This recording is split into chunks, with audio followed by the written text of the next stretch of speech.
Yesterday also in the evening 4 to 6 my class, we really enjoyed that class. Students are also very participating. If the students are taking interest in the class, na, half of the job is done. We enjoyed that class. Everybody. आज देखते हैं आपके साथ.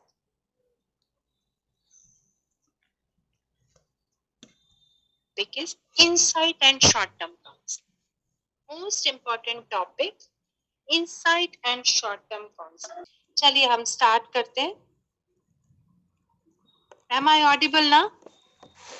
Yes, ma'am. Yes, ma'am. Counselling, सबसे पहले counselling क्या है? Counselling एक अटेम्प्ट है जितनी भी प्रॉब्लम्स हैं, इंडिविजुअल्स प्रॉब्लम को एलिमिनेट करना है, उनके डीप रूट कोज को जानना है हमने और एलिमिनेट करना है डिफेंस मैकेनिज्म. हम जब भी किसी प्रॉब्लम में होते हैं एक्सक्यूजेस देने लगते हैं, एक प्रोटेक्शन शील्ड अपने चारों तरफ बनाने की कोशिश करते हैं.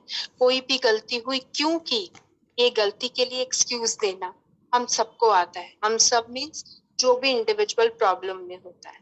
तो काउंसलिंग हेल्प करता है इंडिविजुअल्स प्रॉब्लम के डीप कॉजेज को समझने, क्यों हम ऐसा पर्टिकुलर बिहेवियर कर रहे हैं.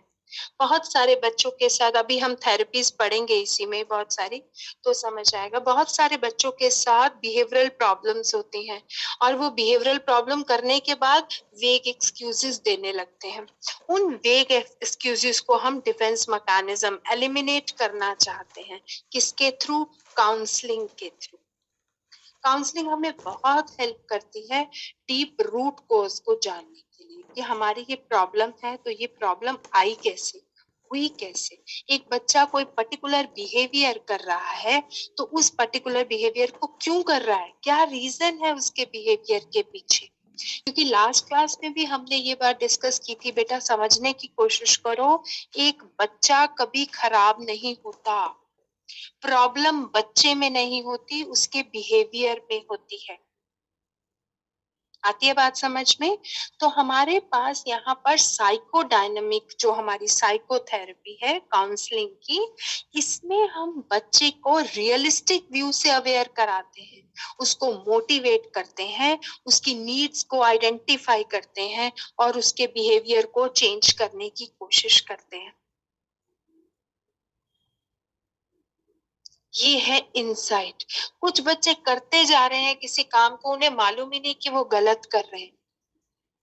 और ये ऐसा देखा गया है काउंसलिंग में बहुत जरूरी है जब बच्चे में इनसाइट डेवलप हो जाती है. इनसाइट को बहुत शॉर्ट में बताऊं क्या है इनसाइट, तो हम कहते हैं insight is the sudden solution of the problem. अगर मेरे पास नॉलेज आ जाती है, self knowledge, self understanding,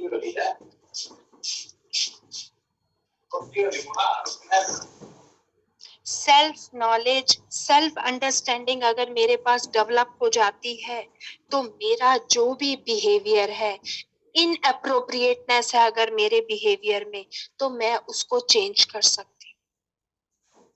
psychodynamic therapy हम देते क्यों है? हमारा पर्पस होता है जितने भी इररेशनल थॉट्स होते हैं, मेरे इररेशनल थॉट्स कैसे होंगे, कोई मुझे प्यार नहीं करता, मेरे साथ ही गलत क्यों होता है, मुझे ही टीचर क्यों बोलती है, ऐसे वाले इररेशनल थॉट्स, इनको, इनकी ये इनएप्रोप्रिएट थॉट्स हैं, होने नहीं चाहिए बच्चे में लेकिन हो रहे हैं. और जब मैं इनसाइट डेवलप कर देती हूँ, देखो आपने ये गलती करी इस वजह से, और मम्मी पापा प्यार नहीं करते तो ऐसा तो कभी भी नहीं होता. अभी कॉग्निटिव थेरेपी पढ़े, आरईटी और सीबीटी पढ़ेंगे तो और इसमें ज्यादा क्लियर होगा. तो इनसाइट क्या है? इनसाइट हमारे में डेवलप करती है सेल्फ नॉलेज, अंडरस्टैंडिंग और सिग्निफिकेंस. क्या?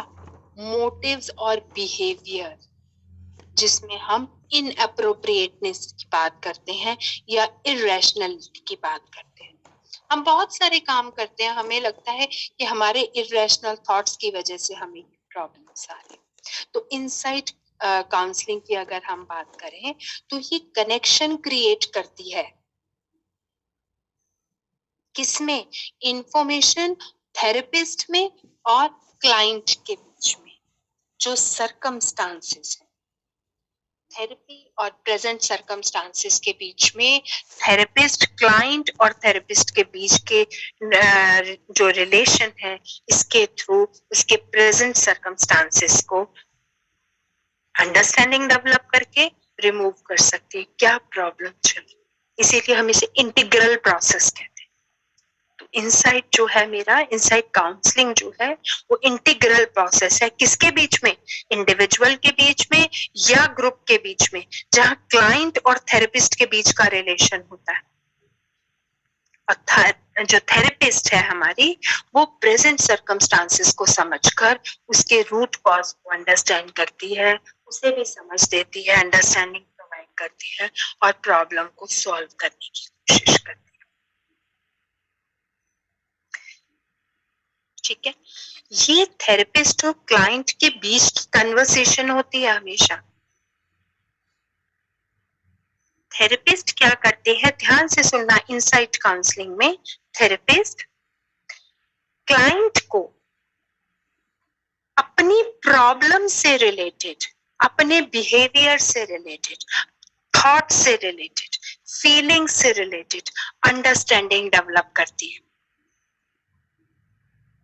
कर क्यों रहे हो, क्या रीजन है, ऐसा नहीं है, आप ये सोचते हो इस वजह से ऐसा कर रहे हो। जो इंडिविजुअल है क्लाइंट, वो अवेयर हो जाता है why he behave like that। आ रही है बात समझ में? Insight treatment involving complex conversation, conversation है बिटवीन थेरेपिस्ट एंड क्लाइंट। ये जो इसको ट्रीटमेंट इनसाइट के थ्रू दिया जाता है, उसमें हम इनसाइट में अगर हम इसकी बात करें तो हम प्रॉब्लम सॉल्विंग में इनसाइट हमेशा हेल्प करती है हमारे को। ये हम सब पढ़ चुके हैं फर्स्ट ईयर में कंडीशनिंग थ्योरीज में।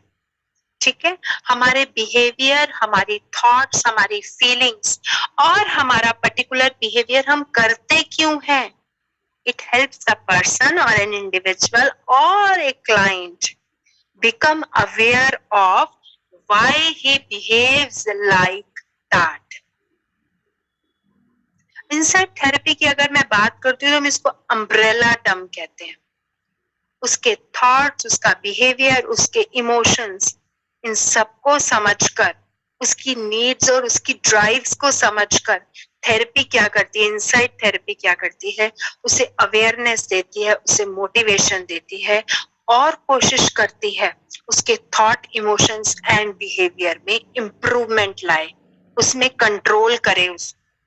ये इनसाइट थेरेपी का काम।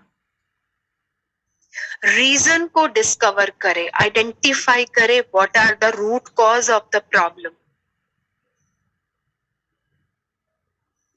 ठीक है, देखो इतना समझ आया। इनसाइट, ओवरऑल इनसाइट में अगर मैं इनसाइट आपको और थोड़ा सा क्लियर करूं, अभी थेरेपीज पे आने से पहले इसके बहुत सारे टाइप्स बताए हुए हैं, उनको पढ़ने से पहले अगर मैं बात करूं आपके साथ, फर्स्ट ईयर में चलते हैं तो हमने इनसाइट में लर्निंग में इनसाइट लर्निंग पढ़ी थी हमने। यस मैम, लेटेंट लर्निंग है ना, इनसाइट लर्निंग हमने पढ़ी थी। तो इनसाइट में हमने कोहलर और कॉफका की एक थ्योरी पढ़ी थी जिसने चिंपैंजी को, है ना, याद आ रहा है कुछ? यस मैम, वाली, yes ma'am, the wow movement, yes ma'am. तो चिंपैंजी के साथ हमने पढ़ी थी, वहां पर भी क्या था, एकदम से सॉल्यूशन उसके सामने आया। ऐसे ही जब अवेयरनेस आ जाती है क्लाइंट के पास, क्लाइंट अवेयर हो जाता है। देखो हमारे डिसेबिलिटी डिसऑर्डर्स, अभी बहुत कुछ डिस्कस करने वाले हैं हम इस चैप्टर में, इस पेपर में। तो सबसे पहले समझने की जरूरत है कि अगर साइकोलॉजिस्ट के पास जो लोग थेरेपी के लिए जाते हैं और थेरेपिस्ट अगर उनमें अवेयरनेस ले आता है, इंसाइट डेवलप कर देता है कि आपको ये प्रॉब्लम है और इस प्रॉब्लम का रीजन ये है, तो हम इसके थ्रू अगर ऐसा करेंगे तो प्रॉब्लम सॉल्व हो जाएगी। जब उसकी अंडरस्टैंडिंग, उसकी अवेयरनेस डेवलप हो जाती है, तो रिसर्च में ऐसा देखा गया है कि वो लोग जल्दी अपनी प्रॉब्लम को सिक्योर कर लेते हैं रादर देन कि जिनके पास इंसाइट नहीं होती। तो इंसाइट बहुत हेल्प करती है अपनी प्रॉब्लम को ओवरकम करने। ओके, अब हम साइको एनालिसिस, इसमें इंसाइट थेरेपीज में बहुत सारी थेरेपीज को आगे पढ़ेंगे। कौन सी है different types of insight therapies? सबसे पहली है साइको एनालिसिस। हम ईगो, सुपर ईगो पढ़ चुके हैं, डॉक्टर सिगमंड फ्रॉइड की ये साइको एनालिसिस थेरेपी है। और इसमें इन्होंने क्या किया है, उन्होंने न्यूरोटिक एंजाइटी की बात की है स्पेसिफिकली यहाँ पर, जो भी हमारी ईगो को सेटिस्फाई करने के लिए हम करते रहते हैं। और डॉक्टर सिगमंड ने, फ्रॉइड ने कहा कि जितनी भी प्रॉब्लम्स हमारे को होती हैं वो चाइल्डहुड कॉन्फ्लिक्ट्स की वजह से होती हैं। तभी हम बच्चों को बार बार बोलते हैं ध्यान से सुनना। आप काउंसलिंग साइकोलॉजी पढ़ रहे हो, इसमें आप ध्यान से ये बात सुनो। हम पेरेंट्स को बार बार ये रिमाइंडर देते हैं, अगर आप बच्चों से प्रॉमिस करते हो तो प्लीज कीप योर प्रॉमिसेस। वो लोग नहीं फुलफिल करते और ये सोचकर ये रह जाते कि तो छोटा बच्चा है, इसको क्या पता चलेगा। नहीं, चाइल्डहुड कॉन्फ्लिक्ट्स, आपने छोटे बच्चे को बहुत डांटा, बहुत मारा, रिप्रेशन, अपना गुस्सा कहीं का अपने बच्चे पर निकाल रहे हो, ये सारी चीजें जो है एक बच्चे के साथ उसको आगे प्रॉब्लम दे सकती हैं और उसके साथ डिसऑर्डर्स, कॉन्फ्लिक्ट्स, ये सारी प्रॉब्लम्स उसके साथ आगे आएंगी। जिससे क्या होगा, उसका एग्रेसिव इम्पल्स होना स्टार्ट हो जाएगा, उसकी फीलिंग ऑफ टेंशन उसकी स्टार्ट हो जाएगी, एंजाइटी उसके साथ रहेगी। वो अपनी ईगो को सप्रेस करने के लिए, ईगो को सेटिस्फाई करने के लिए बहुत सारे अनरिजॉल्व्ड इश्यूज को लेकर आगे चलता रहेगा और उसका ग्रोथ पैटर्न जो होगा वो कहीं ना कहीं इफेक्ट होगा।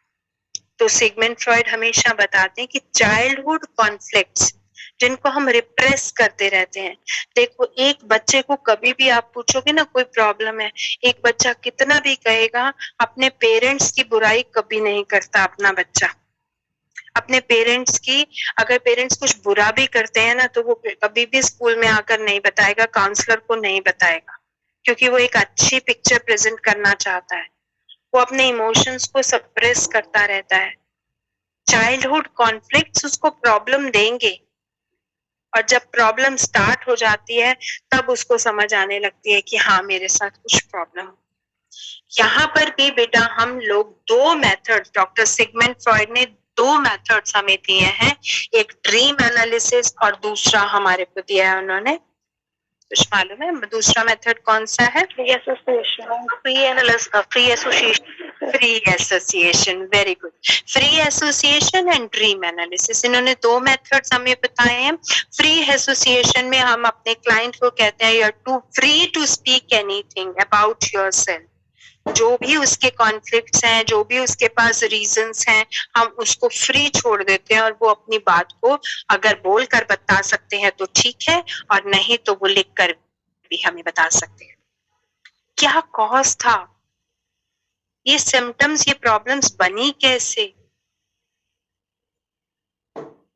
कैसे आपके पास ये प्रॉब्लम्स आई।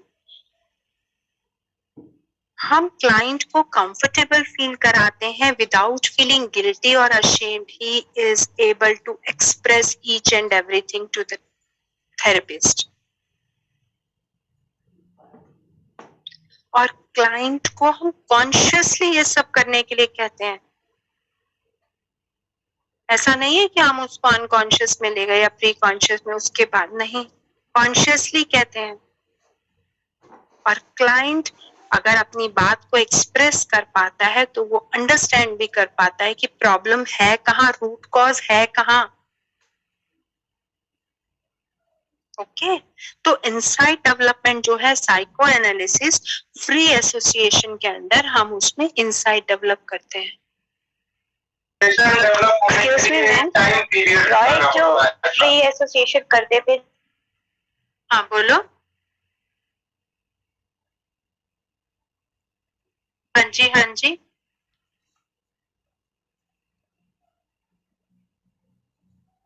कौन बोल रहा था बेटा? Am I audible? Yes, ma'am. Yes, ma'am. हाँ बोलो, कौन कौन बोल रहा था?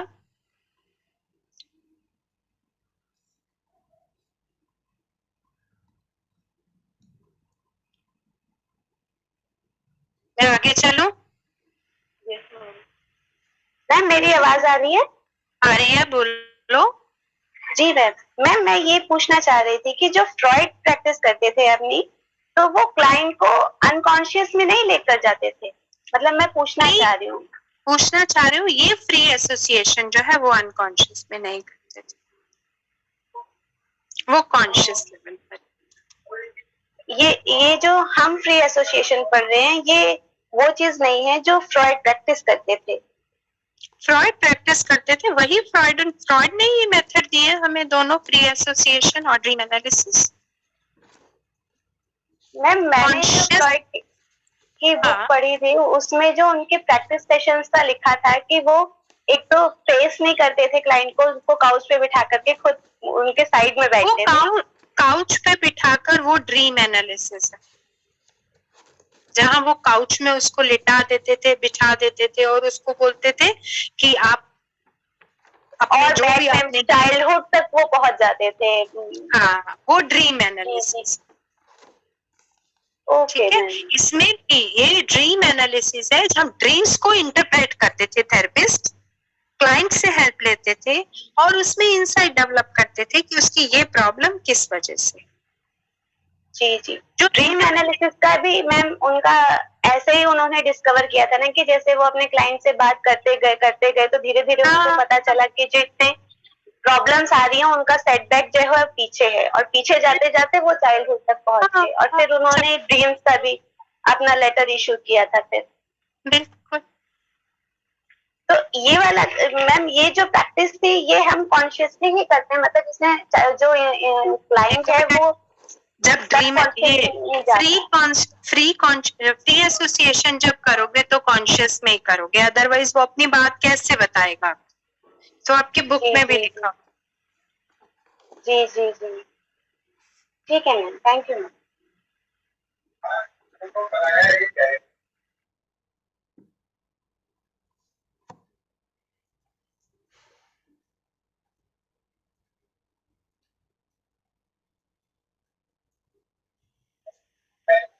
You may continue, ma'am.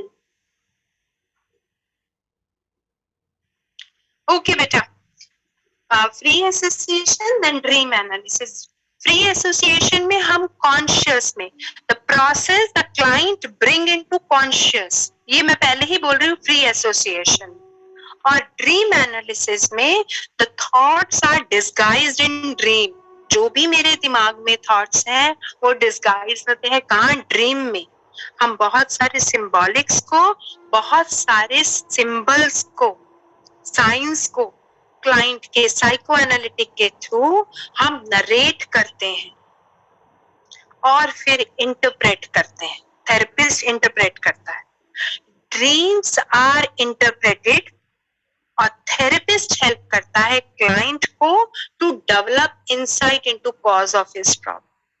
जो भी ड्रीम उसने एक्सप्लेन किया, जहां से भी समझ आया, उसी को समझ के थेरेपिस्ट क्लाइंट की हेल्प करता है उसको अंडरस्टैंड करने में कि उसका पर्टिकुलर बिहेवियर किस रीजन की वजह से है। ओके, इसमें एक और टेक्निक की बात करते हैं जिसे हम ट्रांसफरेंस कहते हैं। साइको एनालिसिस में ट्रांसफरेंस देखो बहुत सिंपल है, बहुत सारी बुक्स में ना इस तरीके से लिखा होता है, when the client falls in the love with therapist. अगर क्लाइंट को थेरेपिस्ट पर पूरा विश्वास हो जाता है, ट्रस्ट बिल्ड हो जाता है, तो वो अपनी सारी बात डिस्कस करता है किसके साथ? अपने थेरेपिस्ट के साथ। अगर उसको उसके साथ, क्लाइंट के साथ, क्लाइंट और थेरेपिस्ट के बीच में एक पॉजिटिव रिलेशन नहीं बनता, तो वो कभी भी अपनी बात करेक्ट नहीं प्रेजेंट करता। किसको? थेरेपिस्ट को, तब इन दोनों के बीच में एक डिस्टेंस मेंटेन हो जाता है और जो हमारा इनसाइड डेवलपमेंट, जो हम इनसाइड की बात कर रहे हैं कि डेवलप होगा, वो इनसाइड डेवलप नहीं हो पाता। और अगर ट्रांसपेरेंस बनता है, पॉजिटिव ट्रांसपेरेंस किसके बीच में, क्लाइंट और थेरेपिस्ट के बीच में, तो एक क्लियर पिक्चर हमें मिल जाती है कि प्रॉब्लम कहाँ पर थी। क्लाइंट के डिफेंस मैकेनिज्म को थेरेपिस्ट समझ लेता है और उसको बहुत सारे वेज प्रोवाइड करता है, स्टिमुलेट करता है किसको, क्लाइंट को, कि कैसे वो अंडरस्टैंड करके अपने कॉन्फ्लिक्ट्स को ओवरकम कर सकता है, अपनी प्रॉब्लम्स को ओवरकम कर सकता है। ये किसका काम है? ये थेरेपिस्ट का काम।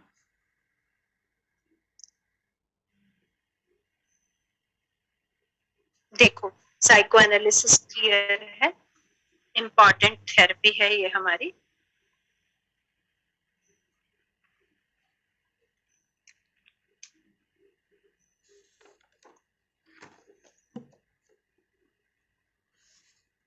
चले आगे। Yes yes mom. Yes ma'am. Next insight therapy की नेक्स्ट अप्रोच है हमारी ह्यूमनिस्टिक एंड एग्जिस्टेंशियल अप्रोच। ये भी इनसाइट थेरेपी के अंदर ही आती है और इसमें हम क्या करते हैं, अभी एक बहुत सिंपल तरीका बताऊंगी इसमें समझने का। ये मोटिवेशन और नीड पर बेस्ड है हमारी। हमें अवेयरनेस क्रिएट करनी है, इंक्रीज करनी है अवेयरनेस किसकी, क्लाइंट की, क्लाइंट की awareness about their motivation and need.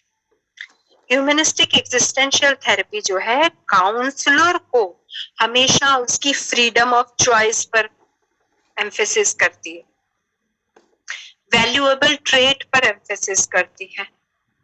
ठीक है, अब देखो एक सिंपल सी बात बताती हूँ। बहुत सारे लोग अलग अलग तरीके की पर्सनालिटीज हैं, चाहे एक्सट्रोवर्टेड हैं चाहे इंट्रोवर्टेड हैं। ठीक है, अपनी बात को डिस्कस ही नहीं करते, अपने डिसीजंस को ही नहीं ले पाते। कार्ल युंग ने भी बहुत तरीके से इनकी थेरेपीज को डिस्कस किया है। फ्रॉइड के साथ पहले साथ सभी लोग काम कर रहे थे, लेकिन बाद में क्या हुआ, इनकी फ्रॉइड के साथ ये सब लोग अलग हो गए। युंग की बात करूं, JUNG को जुंग जुंग पढ़ते हैं बहुत सारे बच्चे। और मैं एक और चीज बता दूं, JUNG लिखो अपनी बुक में, कॉपी में, जहां भी आप काम कर रहे हो, और उसके साथ युंग लिखो। जब आप कहीं पर इंटरव्यू के लिए जाते हो तो भी बहुत सारे बच्चे जुंग जुंग कर देते हैं और वहीं पर ही आपका कैंसिल हो जाता है, किसने तो पढ़ा ही नहीं है। ये युंग है। ठीक है, इसमें हम थेरेपी देते हैं जब हमारी नीड, दो नीड है हमारी, एक आइडियल सेल्फ और एक रियल सेल्फ। इन दोनों के बीच में जब डिस्क्रिपेंसी होती है, जो मैं अचीव करना चाहती थी लाइफ में नहीं मिला, उससे नीचे आ गई। ठीक है, बहुत सारे बच्चे IAS ऑफिसर बनना चाहते, साइकोलॉजिस्ट, साइकेट्रिस्ट बनना चाह रहे, लेकिन नहीं बन पाए। तो क्या है, डिस्क्रिपेंसी बन गई उनके बीच में, डिस्क्रिपेंसी क्रिएट हो गई, तो उन लोगों को प्रॉब्लम स्टार्ट हो जाती है, एंजाइटी इश्यूज होने लगते हैं, बहुत सारे कॉन्फ्लिक्ट्स उनके अंदर चलने लगते हैं। इंटरपर्सनल कॉन्फ्लिक्ट्स नहीं होकर इंट्रापर्सनल कॉन्फ्लिक्ट्स होने लगते हैं। हम साइकोडायनामिक थेरेपी में बात कर रहे थे इंटरपर्सनल चाइल्डहुड कॉन्फ्लिक्ट्स, यहाँ पर इंट्रापर्सनल कॉन्फ्लिक्ट्स। मैं अपने साथ ही जूझने लगती हूँ, अपने साथ ही लड़ने लगती हूँ, अपने ट्रेड्स पर ही मुझे डाउट होने लगता है। ठीक है, और मेरा बिहेवियर चेंज होता चला जाता है। जी, एक क्वेश्चन है। हाँ बोलो मैम, जैसे अभी अभी आपने कहा कि क्या कहते हैं, जैसे हमारा बच्चे परसीव नहीं कर पाते हैं तो हमें वो हो जाता है, प्रॉब्लम्स आ जाती हैं, एंजाइटी हो जाता है।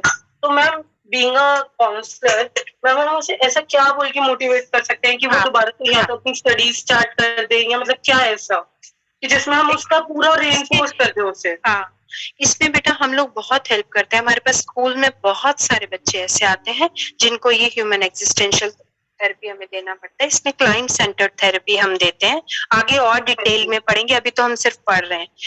इसमें हम बच्चे को जो जनरल लेवल पर सजेशन देते हैं, अगर आप साइकोलॉजिस्ट नहीं हो, आप काउंसलर हो स्कूल के, तो आप बच्चे को सजेशन देते हो, देखो आईआईटी का एग्जाम भरते हैं, आईएएस का एग्जाम भरते हैं, बहुत सारे एग्जाम्स होते हैं, तो कितने हजारों लोग, लाखों लोग एग्जाम भरते हैं, सिलेक्शन कितनों का होता है? 1000, 2000, 5000 लोगों का। क्या बाकी सब लोग बेकार है? नहीं। तो हम बच्चे को सजेस्ट करते हैं कि जब भी अपना प्लान बनाओ, plan A, plan B, plan C के साथ सामने आओ। प्लान ए हुआ, बहुत अच्छा, मुझे आईआईटी में एडमिशन मिल गया, बहुत अच्छा। नहीं तो क्या मैं बैठ जाऊं, फिर कुछ करूं ही ना, मेरा आईआईटी में सिलेक्शन नहीं हुआ, मैं आईएएस नहीं बनी तो बैठ जाऊं? नहीं, प्लान बी ऑलवेज रेडी। मैं तो एमए साइकोलॉजी करने वालों को भी कहती हूँ, अगर आगे पढ़ना है, साइकोलॉजिस्ट तक जाना है, तो लाइसेंस लो, आगे पहुंचो। नहीं, बीएड करो। मैंने कितने स्टूडेंट्स को, जब हम ऑफलाइन बात करते थे, कितने स्टूडेंट, मैडम बीएड किया हुआ है, एमए साइकोलॉजी, चुपचाप भाग जाओ वहां पर स्कूल में, पीजीटी साइकोलॉजी कहीं भी ज्वाइन कर लो। बहुत सारे लोगों का जेआरएफ क्लियर है तो पहुंचो कॉलेज में, वेट मत करो, क्योंकि अगले साल आपके साथ हजारों बच्चे और लाइन में जुड़ जाएंगे। इस साल जॉब नहीं लिया आपने तो, मालूम है ये बात। हम प्लान ए, प्लान बी, मेरे को ये मिलेगा मैं तभी करूंगा, हम हर बच्चे को समझाते हैं। सारे बच्चे नीट का एग्जाम क्लियर नहीं कर पा रहे, तो जो नीट नहीं क्लियर कर पा रहा, हो सकता है वो 2 घंटे 3 घंटे में नहीं उसका माइंड सेट हुआ। तो plan A, plan B, plan C हर एक का बना के चलो। ये ह्यूमन एग्जिस्टेंशियल थेरेपी बहुत ज्यादा हेल्प करेगी। अरे बात समझ में? हाँ जी मैम, आगे थैंक यू सो मच। क्योंकि मैम जब बच्चे का कुछ एग्जाम वगैरह क्लियर नहीं होता ना, तो मैम सबसे ज्यादा बड़ी डिमोटिवेशन ना मैम यही आती है कि मैं कुछ कर नहीं सकता, मेरे बच्चे की कुछ नहीं है, मेरे से हो नहीं पाएगा। ये थेरेपी हमें यही में हेल्प करती है। ठीक है ma'am, thank you ma'am, thank you so much. हम अपने घर में भी यही करते हैं, अपने लिए भी बनाओ, हमेशा प्लान बनाओ, plan A, plan B, plan C. ऐसा हुआ तो बहुत अच्छा है, ऐसा नहीं हुआ तो हम ये करें, ठीक है। यूंग ने भी कहा कि जो 3 लेवल ऑफ कॉन्शियसनेस है हमारा, ये पर्सनल कॉन्शियस और कलेक्टिव कॉन्शियस पर हमेशा इफेक्ट करता है। पर्सनालिटी जो हमारी, इतना ज्यादा डिटेल में जाने की जरूरत नहीं है, हम आगे बढ़ेंगे, ठीक है।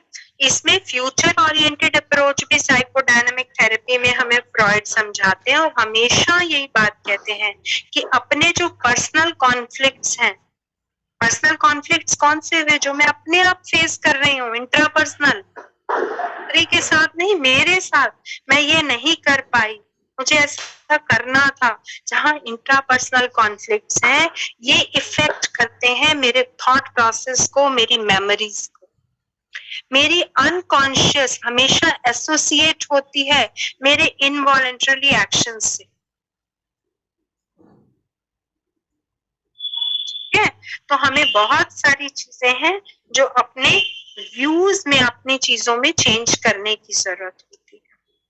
अब पहले तो फ्रॉइड के साथ बहुत लोग मिलकर काम कर रहे थे, उसके बाद फ्रॉइड के अप्रोच जब लोगों को पसंद नहीं आई, तो लोगों ने क्या किया, फ्रॉइड अप्रोच से अपने को अलग कर लिया, जिसे पोस्ट फ्रॉइडियन अप्रोचेस भी हम लोग बात करते हैं कि ये post Freudian approaches. Post Freudian approaches में एक तो कार्ल यूंग आते हैं, जिन्होंने बहुत ज्यादा कहा कि हमारी लाइफ जो है वो गोल ओरिएंटेड है, हम हमेशा किसी ना किसी गोल की वजह से कोई कार्य करते हैं, अदरवाइज हमारा कोई काम ना हो। हमारी लाइफ में गोल्स हैं, इसीलिए हम कोई काम कर रहे हैं।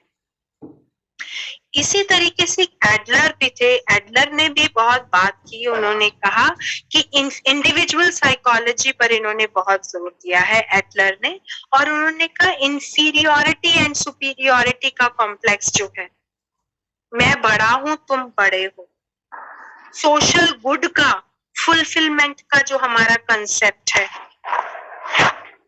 पर्सनल गोल्स जो हमारी लाइफ में है, इन सब चीजों को फुलफिल करने के लिए हम कोई भी काम करते रहते हैं। कहता है कोई भी पेशेंट होता है, उसकी अगर इलॉजिकल एक्सपेक्टेशंस होती हैं तो वो उसको प्रॉब्लम क्रिएट करती है। हमेशा एडलर थेरेपी हमेशा बताते रहे। एडलर अपनी थेरेपी में उन्होंने कहा एक good therapeutic relationship between therapist and patient हमेशा हेल्प करता है म्यूचुअल ट्रस्ट डेवलप करने में। अब थेरेपेटिक रिलेशनशिप कैसे बनेगा? थेरेपेटिक रिलेशनशिप तब बनेगा जब थेरेपिस्ट और क्लाइंट के बीच में बहुत अच्छा रेपो बिल्डिंग हो जाएगी, दोनों के बीच में ट्रस्ट बिल्ड हो जाएगा, दोनों के बीच में एक दूसरे के लिए एम्पैथी डेवलप हो जाएगी। एम्पैथी स्किल भी बहुत जरूरी है। तो एडलर हमेशा बोलते थे कि पेशेंट का सोशल इंटरेस्ट इंक्रीज करने के लिए उसमें सेल्फ अवेयरनेस और सेल्फ कॉन्फिडेंस डेवलप करना जरूरी, और थेरेपिस्ट ही क्लाइंट में, पेशेंट या क्लाइंट में सोशल इंटरेस्ट डेवलप करता है।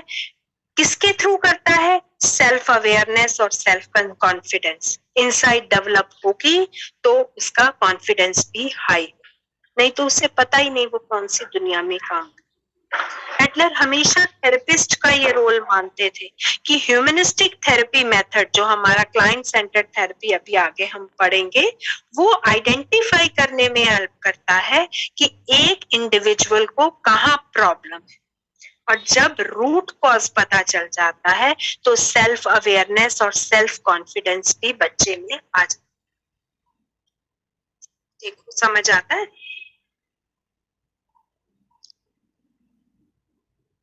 तो एल्फ्रेड एडलर का क्या कहना था? एल्फ्रेड एडलर ने दो बात बोली। क्या दो मेथड्स है मेरे? सेल्फ अवेयरनेस और सेल्फ कॉन्फिडेंस। इनसाइड थेरेपी के अंदर हम इन लोगों के अंदर जो क्लाइंट है मेरा, उसमें सेल्फ अवेयरनेस भी डेवलप करेंगे और सेल्फ कॉन्फिडेंस भी डेवलप करेंगे। उससे वो अपने जो भी उसको प्रॉब्लम है, कॉन्फ्लिक्ट्स हैं उसके साथ इंटरपर्सनल कॉन्फ्लिक्ट्स हैं, इंटरपर्सनल कॉन्फ्लिक्ट्स हैं, है ना, वो हेल्प करेगा उसके बिहेवियर को मॉडिफाई।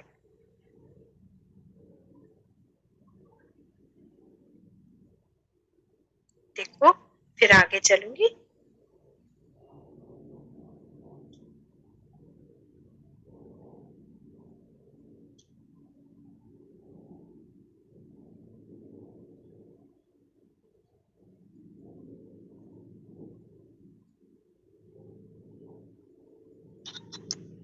मैम। हाँ जी मैम, जब हम युंग के साथ कंपेयर करते हैं फ्रॉइड को, तो जब युंग के साथ, तो युंग जो कहते थे कि वो वैसे तो फ्रॉइड की काफी बातों से सहमत थे, लेकिन जब फ्रॉइड अपने एनालिसिस में वो बैक में चले जाते थे और हिस्ट्री को इम्पोर्टेंस देते थे, वहां पर युंग कहते थे, क्योंकि युंग का मानना था कि जो हमारा जो नेचर होता है एक्सटर्नल या इंटरनल, वो ज्यादा मैटर करता है। तो बजाय इसके बेटा सिर्फ एक पॉइंट की बात नहीं थी। यूंग और एल्फ्रेड एडलर, कैरन हॉर्नाय, बहुत सारे साइकोलॉजिस्ट थे जो यूंग से अलग, सिगमंड फ्रॉइड से अलग हुए। बेसिक रीजन क्या था? सिगमंड फ्रॉइड हमेशा, मैं ये नहीं कहूंगी कि आपका पॉइंट गलत है, जो बेसिक पॉइंट है ये पॉइंट है। डॉक्टर सिगमंड फ्रॉइड हमेशा, आपको याद होगा, इलेक्ट्रा और ऑडिपस कॉम्प्लेक्स की बात करते थे कि मदर का बेटे से रिलेशन क्यों है, पापा का और बेटे का रिलेशन ज्यादा क्यों है। हमेशा सेक्स की बात करते थे, हमेशा इंस्टिंक्चुअल नीड्स की बात करते थे, हमेशा डिजायर्स की बात करते थे। तो ये जितने पोस्ट फ्रॉइडियन हुए, पहले तो उन्हीं के साथ कर रहे थे, क्योंकि बहुत सारी चीजों में एग्री भी करते थे, कॉन्शियस अनकॉन्शियस लेवल पर, ईडीगो सुपर ईगो पर एग्री भी कर रहे थे। लेकिन बाद में ये लोग ये कहकर अलग हुए कि लाइफ सिर्फ instinctual need, sex, desires, women inferiority या अपोजिट सेक्स अट्रैक्शन ही नहीं है, और भी बहुत कुछ है हमारी लाइफ। हमारी लाइफ में क्रिएटिविटी है, जो स्पेशली कार्ल युंग ने कहा था कि क्रिएटिविटी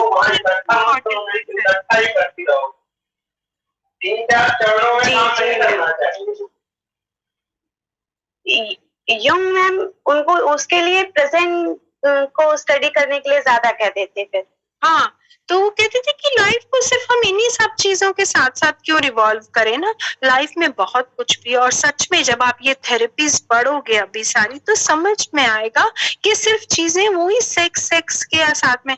अभी तो आप लोग डॉक्टर सिगमंड फ्रॉइड को बहुत अच्छे से पढ़ रहे हो, जो आपसे बहुत साल, जैसे मैं अपनी बात करती हूँ तो हमें तो क्लास में भी नहीं पढ़ाते थे डॉक्टर सिगमंड फ्रॉइड। हमारे समय पर तो हमें क्या देते थे, ये फ्रॉइड अपने आप पढ़ लेना, मैं नहीं पढ़ाऊंगी क्लास में। हमारे प्रोफेसर्स भी हमें ऐसे बोल देते थे, क्लास में सारा नहीं पढ़ाते थे डॉक्टर सिगमंड फ्रॉइड, क्योंकि उस टाइम पर से एक्चुअली मैम मैंने फ्रॉइड की एक लाइफ स्केच पढ़ा था, तो उसमें जो युंग और एडलर के साथ इनका रिलेशन था, जैसे एडलर तो शुरू से उनके अपोज में खड़े रहते थे, मतलब उनकी मीटिंग्स भी होती थी तो एडलर अपोज कर देते थे, जबकि युंग काफी टाइम तक उनको सपोर्ट करते रहे। इसी वजह से युंग को उन्होंने इंटरनेशनल जो काउंसिल बनी थी उसका चीफ भी बनाया। 7-8 साल तक वो लोग डिस्कस करते रहे, लेकिन एंड में युंग ने ये पाया कि जो इनका लिबिडो का या जो ये साइको एनालिसिस में जो ये ड्रीम में एकदम एंड में जाके उसका रीजन बताते हैं, ऐसा करने की बजाय अगर हम क्लाइंट की प्रेजेंट सिचुएशन को देखें, क्योंकि वो जो अंतर्मुखी और बाह्यमुखी कैरेक्टर की बात आती है, तो वो कहते थे वहां पर क्योंकि वो एडजस्ट नहीं कर पा रहा है क्लाइंट, इसलिए प्रॉब्लम हो रही है, बजाय इसके कि अपोजिट सेक्स का और आप उसके चाइल्डहुड को जाकर के इतना स्टडी करें। तो कहते थे इतना डीप में जाने की जरूरत ही नहीं है। क्योंकि डॉक्टर सिगमंड फ्रॉइड तो सीधा कहते थे उसके चाइल्डहुड कॉन्फ्लिक्ट्स हैं जिस वजह से ये प्रॉब्लम हो रही है। और शायद इसलिए भी था कि मैम उनका पर्सनल एक्सपीरियंस ऐसा था, क्योंकि पढ़ के जो मैंने फील किया वो यही फील किया कि जो फ्रॉइड ने जितनी भी अपनी थ्योरी और वो दी, वो सारी उनकी खुद की लाइफ पर बेस्ड थी। जिस तरह से वो अपनी मदर से अटैच थे डेथ टाइम तक, उसका एक बड़ा रीजन ये था जो उनकी थ्योरी में ये साइको एनालिसिस का मैंने पाया। बिल्कुल, ये सभी, और जिन की आज नहीं पढ़ोगे अभी, उनको भी यही था, सबने अपनी लाइफ को फीस एक्सपीरियंस किया और आगे हमें पियाजे तो हम अपने 3 बच्चों पे पूरे उन्हीं पर काम किया, उन्हीं को देखा, तभी तो हम क्रिटिसाइज भी करते हैं उनको कि उन्होंने सिर्फ कॉग्निटिव एस्पेक्ट्स को हमारे सामने रखा है, बाकी एस्पेक्ट्स को छोड़ दिया तो रखा है जी। एक्चुअली मैम एडलर में मैं एक चीज पूछना चाह रही थी, एडलर जो सोशल एक्सेप्टेंस की बात करते हैं मैम, एक बार वो क्लियर कर दीजिए कि सोशल एक्सेप्टेंस के लिए जो क्लाइंट काम करता है या टेंशन क्रिएट करता है। अब आप ही देखो, आप एक्सेप्ट नहीं कर पा रहे हो जैसे किसी भी चीज को, सोसाइटी के किसी एस्पेक्ट को, मेरे साथ ऐसा हो रहा है तभी मुझे ये प्रॉब्लम हुई, मेरे को एंजाइटी क्यों है, क्यों कैसे, लेकिन हम किसी को चेंज नहीं कर सकते, हम अपने आप को चेंज कर सकते हैं। तो जो हमारे बाहर सिचुएशन है, मेरे से बाहर सिचुएशन है, उसको एक्सेप्ट कर, वो तो ऐसे ही रहेगा, उसको चेंज नहीं कर सकते हम। Change yourself. इसीलिए इन्होंने बहुत सारी non directive stages, client centre stages, person centre stages, इन्होंने बहुत सारी स्टेजेस के थ्रू भी, थेरेपीज के थ्रू भी इन सब चीजों को समझाया। एक्सेप्ट कर लो जो जैसा है।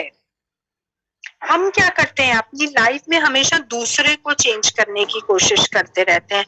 हमारे इंटरपर्सनल कॉन्फ्लिक्ट्स भी किस लिए होते हैं, क्योंकि हम दूसरे को कहते हैं कि तुम गलत हो, मैं बिल्कुल ठीक। हमारे इंटरपर्सनल कॉन्फ्लिक्ट्स भी है। इसमें भी वो यही बताते हैं, जब हम चीजों को एक्सेप्ट करने लगेंगे तो हमारी प्रॉब्लम्स कम होती चली जाए, और इनसाइट डेवलप करके हम एक्सेप्टेंस ही तो लेकर आते हैं क्लाइंट में। ठीक है, थैंक यू। और हम एक चीज और बताते हैं, कार्ल रॉजर्स ने भी इसके ऊपर बहुत बड़ी बात की। उन्होंने कहा कि थेरेपिस्ट जो है, अगर उसकी फीलिंग्स हैं वो जेन्युइन होनी चाहिए, किसके साथ, क्लाइंट के साथ, अनकंडीशनली होनी चाहिए, अनकंडीशनड जो फीलिंग्स है जुड़ी हुई होनी चाहिए क्लाइंट और थेरेपिस्ट के बीच में। ये नहीं कि आप ठीक हो जाओगे तो बदले में मुझे ये मिले, एक्सेप्ट करना है मुझे, ठीक है। और पूरी एक थेरेपिस्ट की ये एक ड्यूटी बन जाती है कि वो अपने क्लाइंट के थॉट्स और एक्सपीरियंसेस पर रिलाई कर सके। अगर रिलाई नहीं करेगा, उसे अंडरस्टैंड नहीं करेगा, तो एक गैप रहेगा दोनों के बीच में, और वो हायर कॉन्शियसनेस पर भी नहीं पहुंच पाएगा, उसकी ग्रोथ में भी हेल्प नहीं कर पाएगा। कौन? थेरेपिस्ट। और ये अफेक्ट करेगा किसके बीच में, क्लाइंट और थेरेपिस्ट के रिलेशन के बीच में, और वो इसको सॉल्व करने में भी प्रॉब्लम क्रिएट करेगा।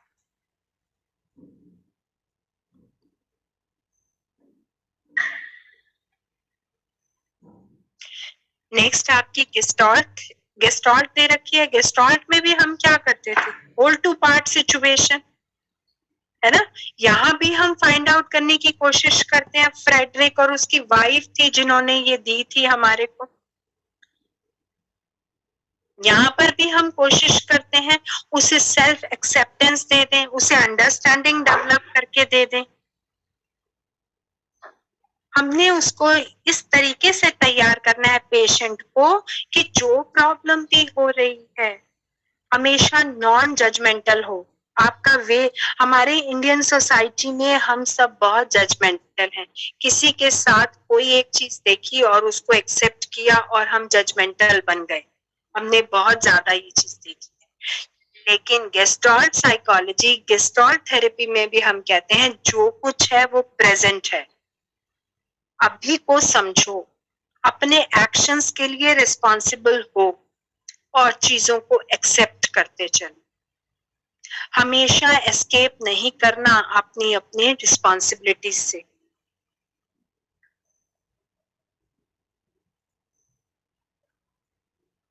यही हमारी क्या है, ये हमारी थेरेपी, गेस्टॉल्ट थेरेपी, जिसमें हम ह्यूमनिस्टिक और एग्जिस्टेंशियल एस्पेक्ट्स को एग्री करते हुए हम उनको बताते हैं कि जो आपके लिए अच्छा है उसे दिखाओ, उसे शो करो। डिनायल को एक्सेप्ट मत करो, फ्रस्ट्रेशन इसी वजह से आएगा। इननेट गुडनेस को बाहर लाओ। क्या है इननेट गुडनेस?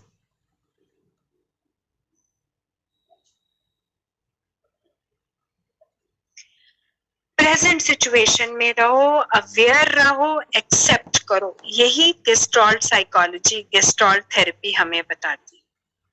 फीलिंग्स को, जो अनएक्नॉलेज्ड फीलिंग्स हैं, उसके बारे में अवेयर हो जाओ। क्यों आ रही है आपकी ऐसी फीलिंग, आपके साथ दूसरे का बिहेवियर ऐसा क्यों है, ये सारी चीजें हमें फ्रेडरिक पर्ल जो थे उन्होंने सामने लेकर आई क्लाइंट के।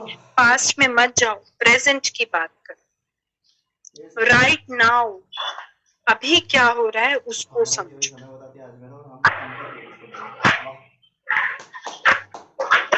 ठीक है, चलिए, हमारी सारी थेरेपीज थी इनसाइट थेरेपी के अंदर आते हैं, जो सारे कहते हैं। देखो, फ्रॉइड ने कहा कॉन्शियसली उनसे इंटरप्रिटेशंस कराइए। ह्यूमनिस्टिक अप्रोच में भी कहा कि उसको अवेयर करो। गेस्टॉल्ट ने भी कहा अवेयर करो, उन लोगों को बताओ ऐसा हो रहा है तो क्यों हो रहा है। इसके बाद हमारी बारी आती है short term counselling. Short term counselling क्या होती है? देखो, आपके पास एक सिचुएशन देती हूँ, उसको समझो और बताओ। आपके पास एक बच्चा आया और बोला कि दिखता नहीं है मेरा बच्चा, पढ़ने नहीं बैठता। मैं बोलती हूँ बैठो पढ़ने के लिए, 1 घंटा आप पढ़ोगे, वो बैठता नहीं, तो क्या करोगे इस बच्चे के लिए? हाँ जी, ये शॉर्ट टर्म काउंसलिंग का एग्जाम्पल है। इसके लिए मुझे जरूरत नहीं, महीने लगेंगे आप।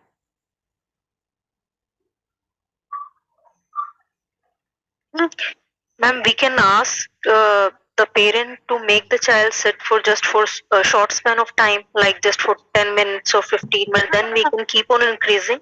बिल्कुल ठीक है, we can keep on increasing the time of the child to study. ठीक है, तो शॉर्ट टर्म काउंसलिंग क्या होती है? जो मैंने छोटी सी, मेरे पास प्रॉब्लम आई, मैंने डिस्कस किया, उनको सजेशन दिया और उसके बाद उसके प्रॉस एंड कॉन्स दोनों उस बच्चे के साथ, पेरेंट के साथ डिस्कस किए और हमने उसको शॉर्ट टर्म काउंसलिंग प्रोवाइड की। और जब ठीक हो गई छोड़ दिया।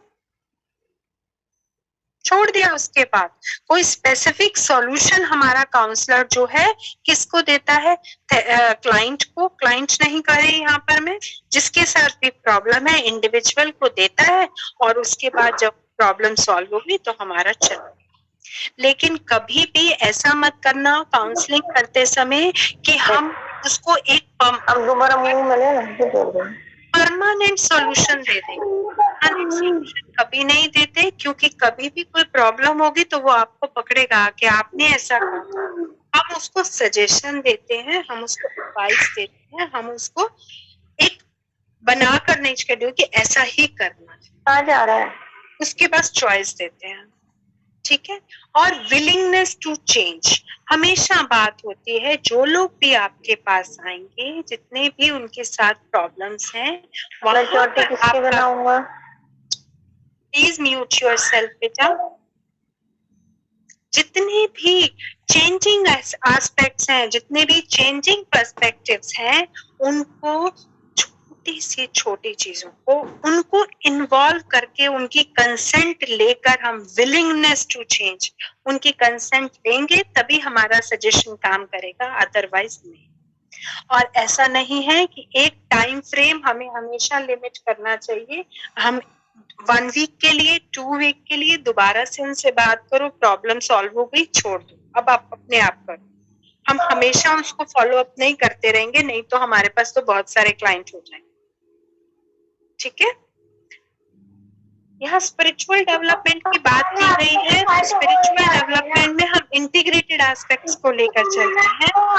अपनी प्रॉब्लम था वो क्या था जो आज चिट होता है जो हम जाते हैं ना पार्टी में। Pinkle, mute yourself. कर दिया। ठीक है।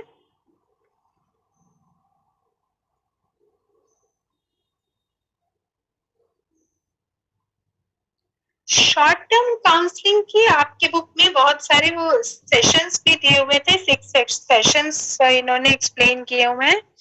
पहला तो गोल डायरेक्टनेस, जब हम गोल के अकॉर्डिंग बच्चे को डायरेक्ट करते हैं।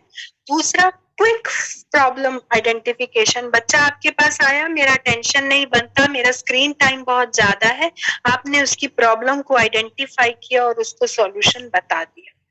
तीसरी बात है रिमाइंडर ऑफ, क्या लिखा है, मेरा कटा हुआ है थोड़ा सा, finiteness of session, making an appropriate referral, जो भी आप काम कराते हो फॉलो अप साथ साथ करते चले जाना चाहिए।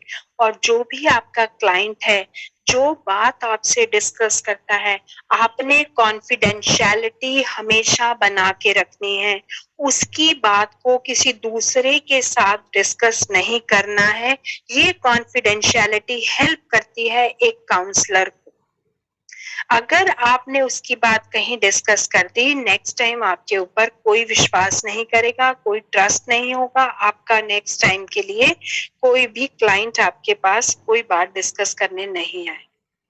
ओपन कम्युनिकेशन, ऐसा नहीं है उसकी थोड़ी सी बात सुनी और आपने कहा हाँ हाँ मुझे पता है ऐसा ही होता है, नहीं, आपका कम्युनिकेशन ओपन होना चाहिए। जो आपका क्लाइंट आपसे डिस्कस करना चाह रहा है उसको टाइम दो, वो सारी बात आपसे डिस्कस करे। हम इंटरवेंशन के लिए भी कहते हैं, इंटरवेंशन भी अगर फोन कॉल पे आप कर रहे हो या वैसे कर रहे हो, ये भी ओपन कम्युनिकेशन होना चाहिए। कभी भी हमें उसको मना नहीं कर देना है कि नहीं नहीं हो गया। मुझे मालूम है सबके साथ ऐसा ही होता है, आपके साथ जब तक उसका ट्रस्ट बिल्ड नहीं होगा, बल्कि हम सजेस्ट करते हैं कि जब आप बीइंग अ काउंसलर किसी को काउंसलिंग कर रहे हो तो उसकी प्रॉब्लम को अपनी प्रॉब्लम बनाकर उसके सामने एग्जाम्पल भी रख सकते हो, हाँ ऐसा मेरे साथ भी होता था। तो देखो आपके साथ इतना अच्छा रेपो बना के चलेगा कि हाँ ये तो इसकी भी प्रॉब्लम है, क्योंकि अभी तक तो उसको कोई समझ ही नहीं रहा था। ठीक है ना, अभी तक तो उसको कुछ समझ ही नहीं रहा था, कोई सब उसको कह रहे थे तू पागल है, लेकिन काउंसलर जब उसको समझने लगता है तो दोनों के बीच में एक बड़ा अच्छा बॉन्ड क्रिएट हो जाता है।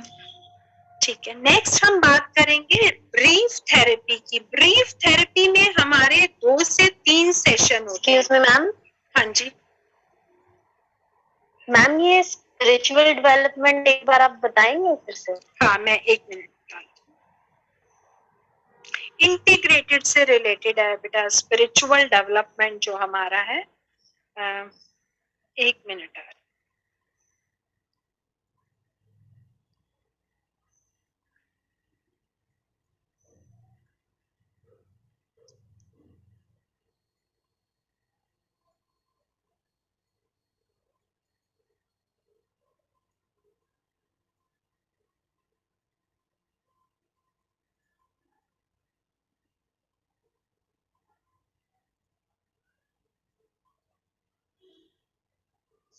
अच्छा, स्पिरिचुअल डेवलपमेंट क्या है? देखो, हम सबकी अपनी कुछ ना कुछ कमिटमेंट्स हैं लाइफ के साथ, हमारी अपनी कुछ ना कुछ कमिटमेंट्स हैं, हमारे अपने गोल्स भी हैं।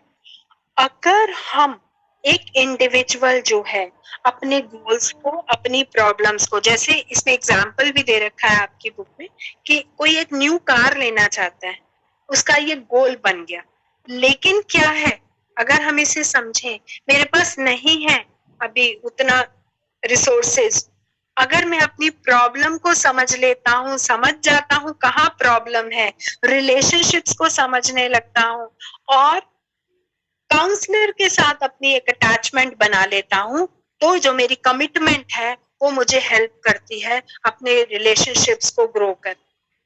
ये मेरी पॉजिटिव रिलेशनशिप, फैसिलिटेट कम्युनिकेशन, किसके साथ बनेगा communication?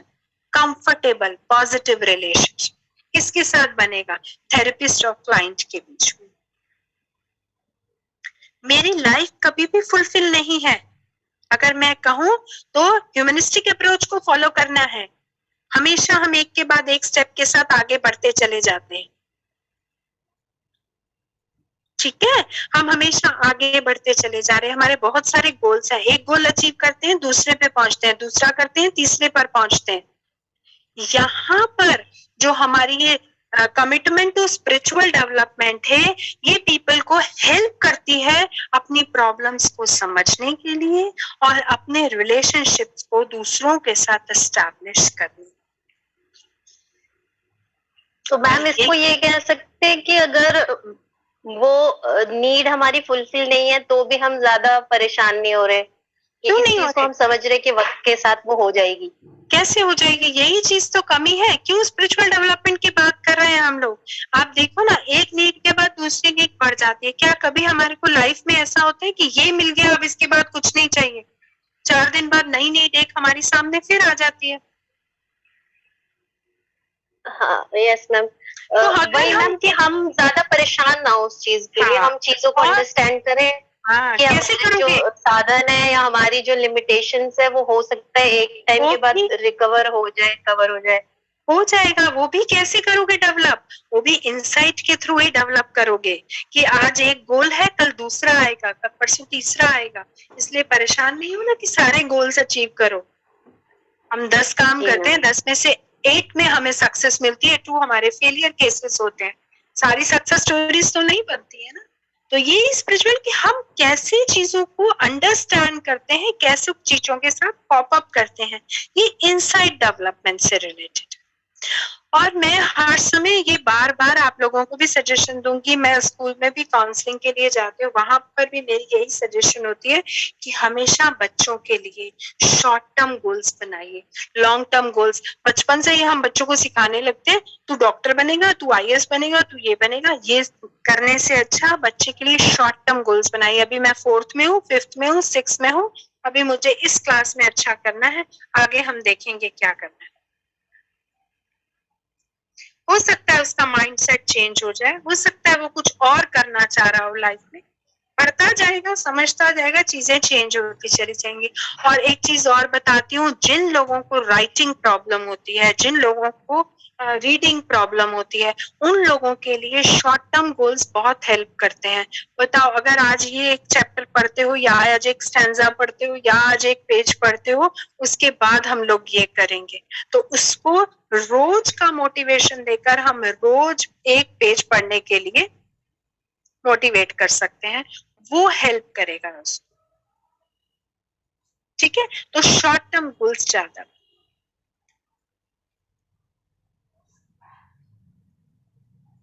Okay ma'am, thank you. अच्छा, बहुत सारी प्रॉब्लम्स हैं जो हम थेरेपी के थ्रू, ब्रीफ थेरेपी के थ्रू चेंज कर सकते हैं। वर्क विद एडोलेसेंट्स, कपल के साथ काउंसलिंग, ठीक है, इंटरवेंशन क्राइसिस और group therapy, parent training, family therapy, आज हर एक कोई तो पेरेंटिंग देने के लिए तैयार हो गया है। फैमिली थेरेपी सभी प्रोवाइड कर रहे होते हैं शॉर्ट टर्म में। और most presenting concerns of individual, आज एक इंडिविजुअल के साथ बहुत सारी प्रॉब्लम्स हैं, तो ये सारे हमारे ब्रीफ थेरेपी मॉडल्स हैं जिनके थ्रू हम उनकी प्रॉब्लम्स को अप्रोच कर सकते हैं, प्रेजेंट कर सकते हैं। ठीक है,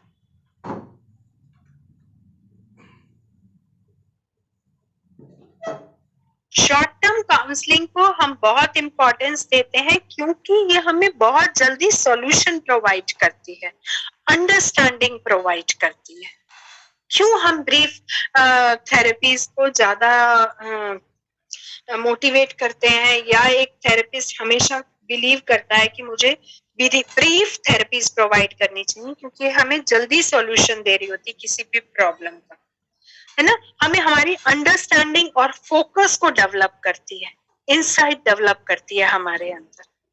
ये इन्वॉल्व करती है क्लाइंट और थेरेपिस्ट को किसी प्रॉब्लम को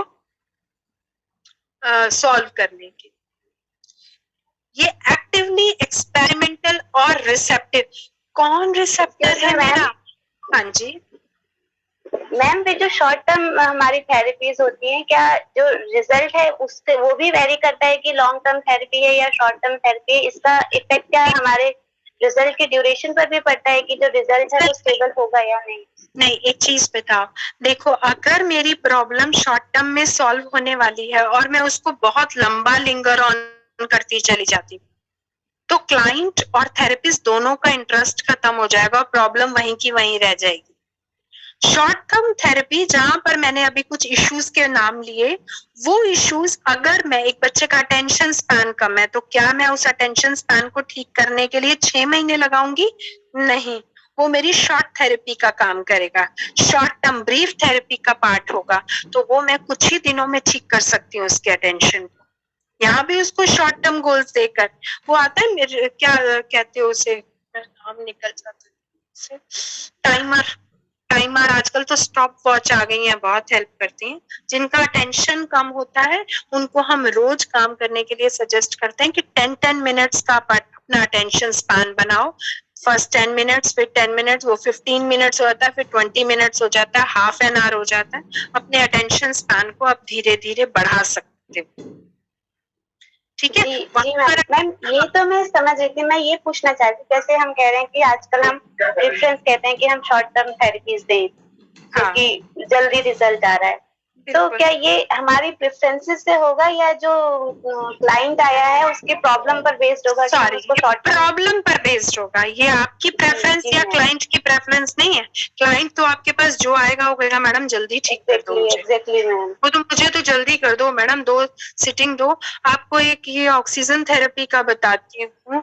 एक बच्चे को ऑटिज्म था और कोई देते हैं इसमें ऑक्सीजन थेरेपी देते हैं। एक पेरेंट जो वर्किंग थे, उन्होंने काउंसलर से बोला, काउंसलिंग साइकोलॉजिस्ट से बोला कि अब थेरेपीज को यहाँ आके देना बड़ा मुश्किल होता है हमारे को, हम दोनों वर्किंग है, हम घर पे ही दे देंगे। उन्होंने वो कुछ, उनको ऑक्सीजन देना होता है, पता नहीं क्या क्या प्रोसीजर होता है, मुझे भी पूरा नहीं मालूम है। तो वो घर पर लेकर आ गए और उन्होंने हाई डोज दे दी बच्चे को। और उनकी बिटिया जिसको ऑटिज्म था, अभी एक रबर की गुड़िया की तरह घर पर है, सिर्फ आईज ब्लिंक करती है, बाकी पूरी बॉडी उसकी काम नहीं करती। क्लाइंट तो हमेशा ये चाहेगा मुझे जल्दी से रिजल्ट मिले, लेकिन हर एक का हम जल्दी रिजल्ट नहीं दे पाते हैं। हमारे पास सबका रिजल्ट सेम नहीं होगा, है ना। तो हमें कुछ जगहों पर हमें शॉर्ट टर्म काउंसलिंग करनी पड़ती है, कहीं पर लॉन्ग टर्म करनी पड़ती है। और अभी आपको ये भी बताती हूँ, जो साइकोलॉजिस्ट के साथ बहुत सारे या थेरेपिस्ट के साथ बहुत सारे क्लाइंट्स काम कर रहे होते हैं, उनके दोनों के बीच में चल रहा होता है, उसको लगता है यही मेरी प्रॉब्लम समझती है, वो कहेगा मुझसे शादी भी तू ही कर ले अगर मेरी एज की है तो। ये भी बहुत सारी प्रॉब्लम्स आने लगती हैं लॉन्ग टर्म थेरेपी में, कि तू ही मुझे समझ रही है, क्योंकि बाकी लोग तो उसको समझते नहीं है, तू ही समझता और तू ही करती है और तू ही। बहुत लोगों को ऐसा भी बोला और जो एथिक्स के खिलाफ है, अगेंस्ट है एथिक्स के।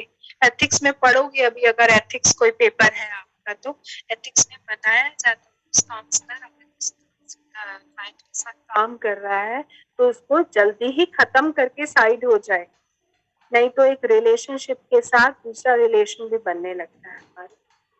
ठीक है, तो शॉर्ट टर्म काउंसलिंग हम कहाँ यूज करते हैं? जहां पर हमें सॉल्यूशन जल्दी चाहिए होता है, हम अंडरस्टैंडिंग पर फोकस करते हैं, हम एक्टिव इन्वॉल्वमेंट करते हैं किसकी? क्लाइंट की, उसमें अंडरस्टैंडिंग डेवलप करते हैं और हमारे थेरेपेटिक गोल्स भी होते हैं, वो साथ साथ पता चलते चले जाते हैं कि हम कैसे काम कर रहे हैं। अब क्या हमारा एक ब्रिजिंग टूल बनाना है, हमको देखना है कि हम क्या क्या उनको कहाँ कहाँ हेल्प कर सकते हैं शॉर्ट टर्म काउंसलिंग के थ्रू। ठीक है, तो पीपल हु अब्यूज ड्रग्स, उनके साथ हम शॉर्ट टर्म काउंसलिंग कर सकते हैं, उनको बता सकते हैं। वो बात अलग है कि हम इनको फिर थेरेपीज में डाल देते हैं। पहले हम इनकी काउंसलिंग करेंगे शॉर्ट टर्म, फिर इनको थेरेपीज में भेज देंगे, जहां पर एवर्जन थेरेपी, ये वो बहुत सारी इनकी थेरेपीज चलेंगी। ठीक है, पीपल विद डिसेबिलिटी, उनको भी हम शॉर्ट टर्म काउंसलिंग करके आगे भेज सकते हैं। चिल्ड्रन हु अब्यूज, बहुत सारे बच्चे हैं जो अब्यूज करते हैं, उनके साथ हम ये सारी शॉर्ट टर्म काउंसलिंग कर सकते हैं। ठीक है, अब इन बच्चों के साथ हम ब्रिजिंग टूल कैसे बनाए, हमें वो देखना है, ताकि बच्चा भी सेफ रहे, बच्चा मतलब क्लाइंट, जो मेरा बच्चा आया है मेरे पास, वो भी सेफ रहे और थेरेपिस्ट को भी नुकसान ना हो। तो हम क्या करते हैं? Preparing the child for counselling. सबसे पहले उसे क्लास में से काउंसलिंग के लिए लेकर आना बहुत जरूरी है, उसे सपोर्ट करना बहुत जरूरी है, उसके काउंसलिंग के लिए उसे रेडी करना बहुत जरूरी है, स्टेबिलिटी शो करनी बहुत जरूरी है। काउंसलिंग सेशन कि आप आओ तो सही, तभी चेंज आएगा। आज हमारे पेरेंट में, हमारे बच्चों में एक बहुत बड़ा स्टिग्मा है कि हमें काउंसलर के पास नहीं जाना, काउंसलर के पास वही जाते हैं जिनको प्रॉब्लम होती है। तो ये चीजें भी हमें चेंज करने की जरूरत है। किसमें? अपनी सोसाइटी में, अपने बच्चों में। ठीक है, तो हमेशा बच्चों की हेल्प करेंगे, उसके फीलिंग्स के साथ, अगर जरूरी है उसको कंटेंट भी प्रोवाइड करेंगे और उसे हेल्प करेंगे अपनी फीलिंग्स को एक्सप्रेस करे, हमें बताए कहाँ प्रॉब्लम है, हम आपको सुनने के लिए तैयार हैं। और अगर कहीं आपको जरूरत पड़ती है कि देखो, एथिक्स हमें बताते हैं कि कॉन्फिडेंशियलिटी बरकरार रखनी है आपने, लेकिन अगर बच्चा आपके पास आकर फील करता है कि मेरे को घर से प्रॉब्लम है, तो ये आपकी ड्यूटी बन जाती है कि उसको प्रोटेक्ट भी करोगे, उसकी फैमिली लाइफ से, उसके पेरेंट्स को समझाओगे, उसके पेरेंट्स कन्विंस करोगे उसके पेरेंट्स को। और बहुत बारी ऐसी भी सिचुएशन होती है कि बच्चा आपको बता के जाता भी, मैं तो सुसाइड करने लगा हूँ, मैं तो ये कर लूंगा, मैं तो, आपने उसको समझाया, बिल्कुल ठीक है, लेकिन आप उसके पेरेंट्स को बुलाकर हिंट भी दे सकते हो कि बच्चा इस तरीके के थॉट्स को माइंड में ला रहा है, तो पेरेंट्स भी अवेयर हो जाएंगे और स्कूल में प्रिंसिपल को भी इन्फॉर्म कर सकते हो, वो भी अवेयर हो जाएगी, तो उसके छोटे छोटे एक्शंस को हम समझ सकते।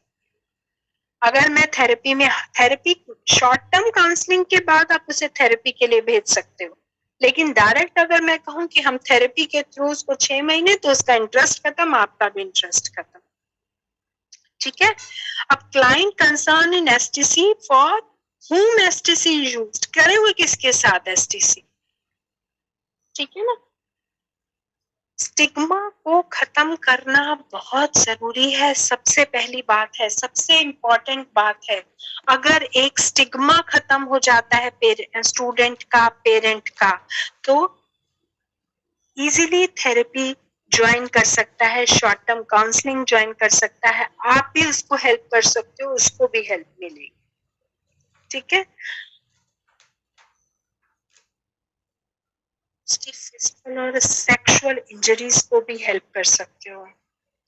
फैमिली फ्रेंड्स में भी, जहां वो अकेला लोनलीनेस फील कर रहा है, वो भी काउंसलर एक बहुत बड़ी हेल्प उसको कर सकता है। तो ये सिर्फ एक काउंसलर के ऊपर है कि काउंसलर उसमें कैसे चेंजेस लेकर आता है।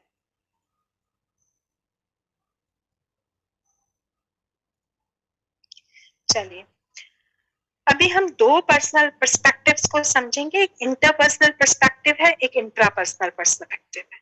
इंट्रापर्सनल होता है जब मेरा अपने साथ होता है, और इंटरपर्सनल होता है जब दूसरे के साथ होता है। इसमें हम बहुत सारी थेरेपीज और बिहेवियर को समझेंगे। स्टार्टिंग यूनिट थोड़ी समझ आ जाएगी, उसके बाद तो हमारे लिए इजी हो जाता है।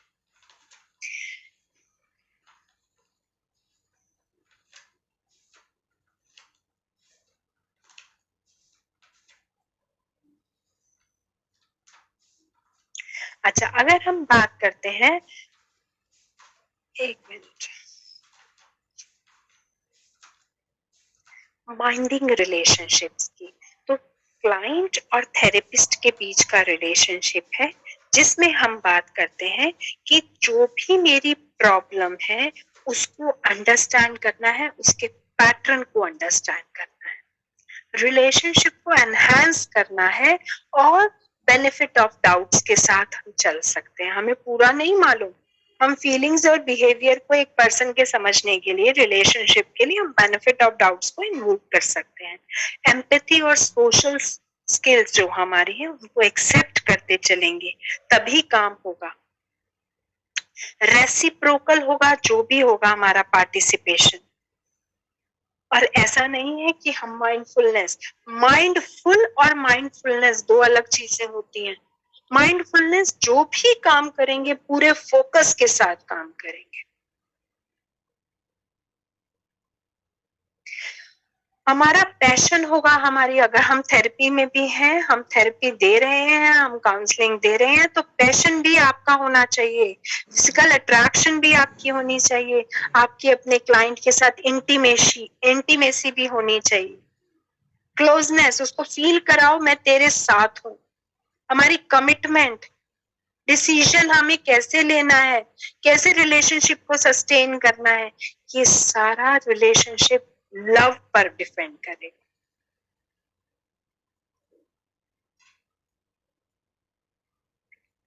लव हमेशा इंक्रीज करता है सेल्फ एस्टीम और सेल्फ एफिकेसी को। मेरा जो क्लाइंट है या मैं, love self esteem self efficacy के साथ चलेगा। मुझे अगर कोई प्रॉब्लम है, बायोलॉजिकल, न्यूरोलॉजिकल प्रॉब्लम है, बायोलॉजिकल मेरे साथ प्रॉब्लम है, तो मेरे सोशल इमोशनल बिहेवियर भी इफेक्ट होता है।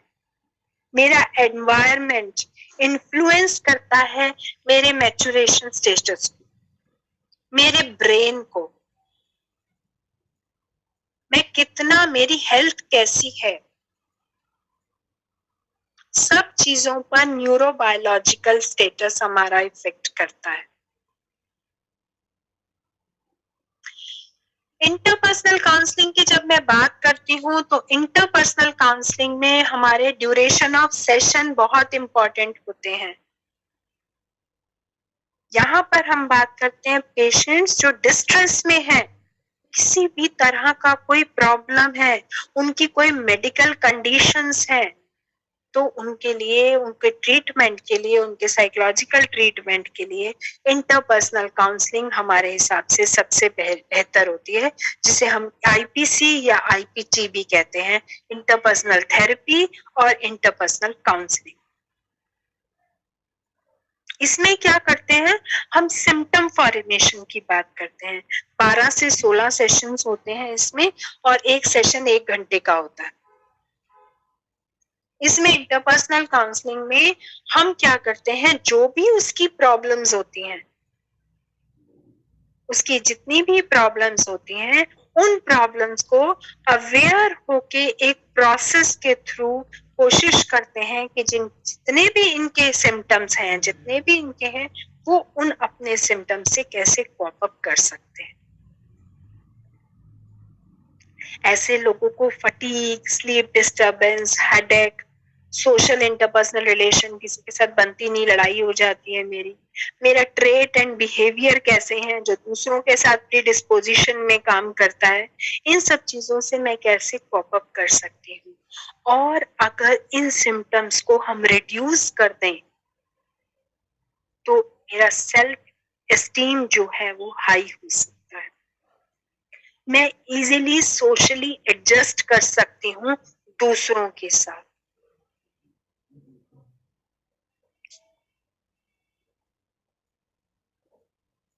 दूसरों के साथ एडजस्ट करने के लिए मुझे इंटरपर्सनल थेरेपी भी देनी पड़ेगी। ये क्लाइंट के फ्यूचर को, उसकी अवेयरनेस को अबाउट मैंने आगे क्या करना है, उन चीजों को, उन मेजर्स को स्ट्रेंथन करता है। ये बहुत सारी स्टेजेस, जिसमें इनिशियल स्टेज थेरेपेटिक गोल्स की बात करती हूँ, या मैं बहुत सारी प्रॉब्लम्स को डायग्नोज करती हूँ, वेंट्रीज की बात करती हूँ, उन प्रॉब्लमेटिक एरियाज को ये ट्रीटमेंट इंटरपर्सनल के थ्रू प्रोवाइड करता है। इंटरपर्सनल में 2 के बीच में थेरेपी होगी, जहां पर क्लाइंट और थेरेपिस्ट ये अपने सिम्टम्स को रिड्यूस करते चले जाएं।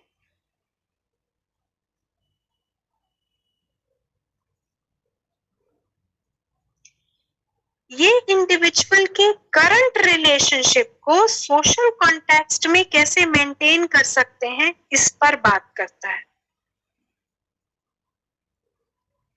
बहुत सारे लोगों में डिप्रेशन स्टेज है, इंटरपर्सनल थेरेपी उसको भी ट्रीट करता है।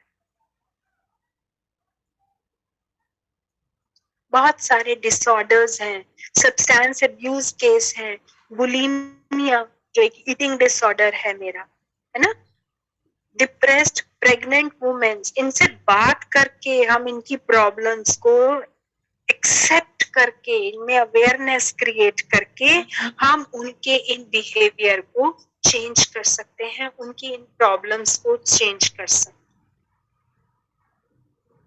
अब सबसे जरूरी होगा कि हम प्रॉब्लम को आइडेंटिफाई कैसे करें।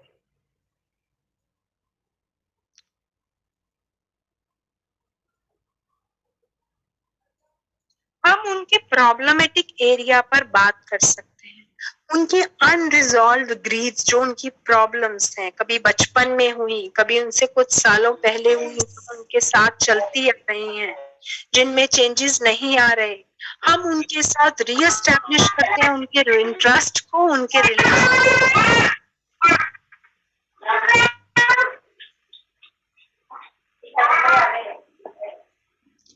हम उनके साथ काम करते हैं और उनके इंटरेस्ट के साथ हम रीएस्टैब्लिश होकर उनको हेल्प करते हैं कोप अप करने में। बहुत सारी थेरेपीज हैं जो सक्सेसफुली इनके साथ डील करके हम इनके प्रॉब्लम्स को सॉल्व कर सकते हैं। जितने डिस्प्यूट्स होते हैं इनके साथ, कभी भी हम उन्हें डायरेक्ट सॉल्यूशन नहीं देते, हम उनके साथ रिलेशनशिप बिल्ड करके, उनके साथ काम करके अवेयरनेस क्रिएट करते हैं और उन्हें खुद प्लान ऑफ एक्शन डिसाइड करने में हेल्प करते हैं। मैं बार बार बता रही हूँ, काउंसलिंग में कभी भी डायरेक्ट सॉल्यूशन देकर किसी भी क्लाइंट को मत भेज देना, किसी भी बच्चे को मत भेज देना। किसी के साथ कभी कोई प्रॉब्लम होगी, वो आप ही के पास आएगा, आपने कहा था ऐसा।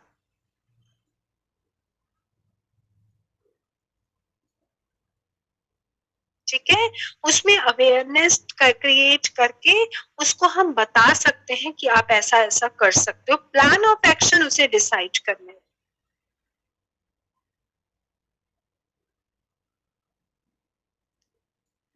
यहीं पर ही हम बात करते हैं रोल ट्रांजिशन की। तो करियर चेंज, आप घर छोड़ना चाह, बहुत सारी प्रॉब्लम्स हैं जो मेरे एक्सपीरियंसेस से रिलेटेड हैं, वहां पर भी मैं अपॉर्चुनिटी देती हूँ के पास कि हम उनको बहुत सारी ऑप्शंस अपने रोल एक्सप्रेस करने के लिए या अपनी फीलिंग्स को एक्सप्रेस करने के लिए, न्यू स्किल्स को कैसे एक्वायर कर सकते हो, अपना सोशल नेटवर्क कैसे डेवलप कर सकते हो, इन सब में हेल्प कर सकते हैं, बट डायरेक्ट सॉल्यूशन हम नहीं देते।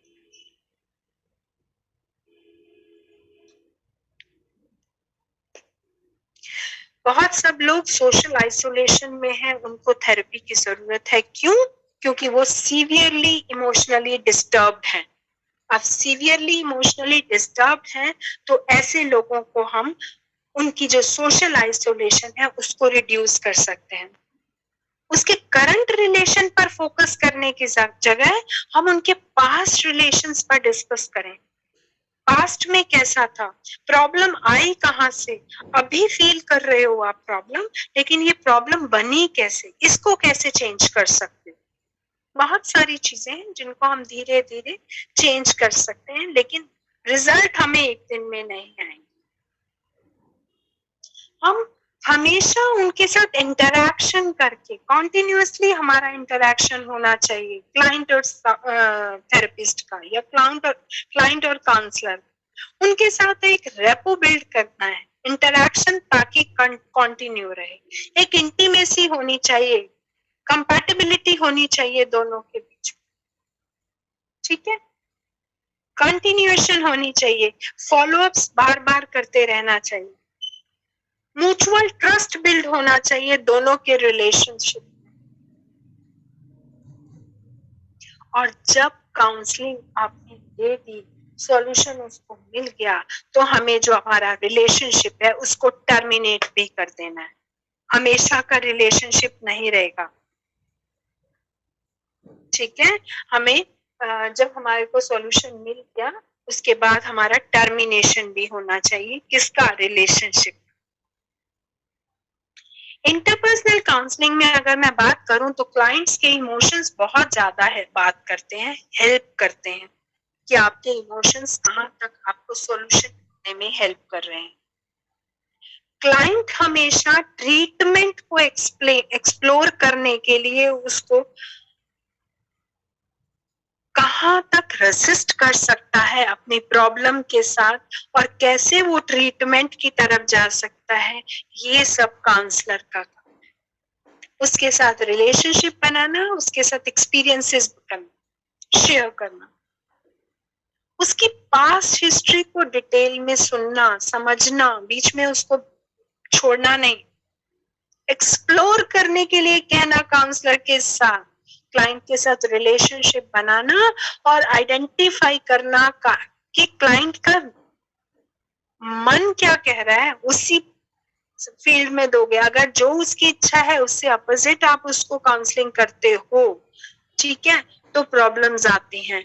ट्विस्ट आपने करना है, मोल्ड फोल्ड आपने करना है, लेकिन टोटली चेंज नहीं कर सकते हो, नहीं तो आपकी बात सुनेगा ही नहीं। धीरे धीरे चेंजेस के साथ आप उसके साथ इंटरवेंशंस कर सकते हो, नहीं तो नहीं होगा। साइकोडायनामिक थेरेपी में भी हम बार बार यही पढ़ते आए कि जब हम ड्रीम एनालिसिस कराते हैं या फ्री एसोसिएशन कराते हैं तो उसके मन में क्या है हम ये सीख लेते हैं, हम ये समझ लेते हैं, और जो हमारा सॉल्यूशन होता है वो भी उसी के आसपास होगा। अगर आप बिल्कुल अपोजिट सॉल्यूशन उसको प्रोवाइड करोगे, उसको सजेस्ट करोगे, वो कभी नहीं सुनेगा आपकी बात। उसकी जो इच्छा है, उसकी जो विश है, उसी के साथ ही आपका सॉल्यूशन काम करना चाहिए। अगर मैं बात करती हूँ कि कौन से फीचर्स हैं जो इंटरपर्सनल काउंसलिंग में काउंसलर को हेल्प करते हैं, तो सबसे पहले रेपो बिल्डिंग, जिसको हम कहते हैं एस्टैब्लिश रेपो, दोनों के बीच में, क्लाइंट और थेरेपिस्ट, क्लाइंट और काउंसलर के बीच में एक अच्छा रिलेशन बनना चाहिए।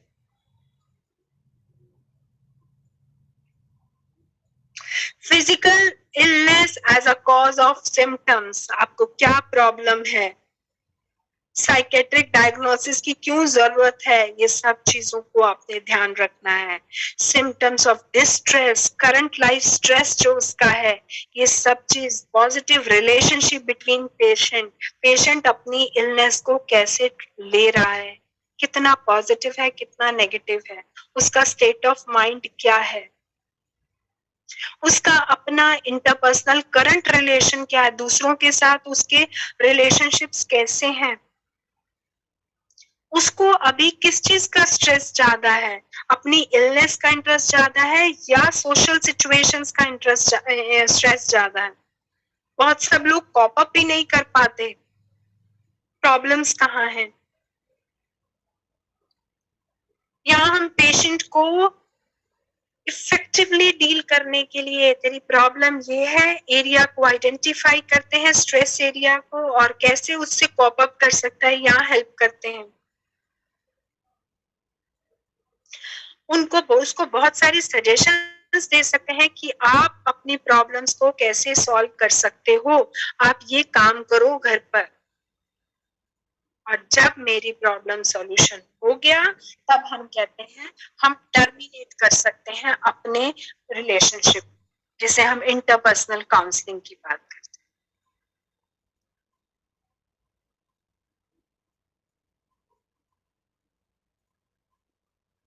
बहुत सिंपल सा है, कुछ ऐसा नहीं है। अब ये बिहेवियरल थेरेपी, इंटरपर्सनल थेरेपीज हैं, ये हम आगे करेंगे। देखो आज के लिए इतना ही बहुत, कहीं कोई डाउट है तो हम डिस्कस कर सकते हैं। अभी तो सारी बिहेवियरल थेरेपीज आपको बतानी है, साइकोडायनामिक थेरेपी डिटेल में करेंगे। हाँ जी मैम, हाँ बोलो बच्चा।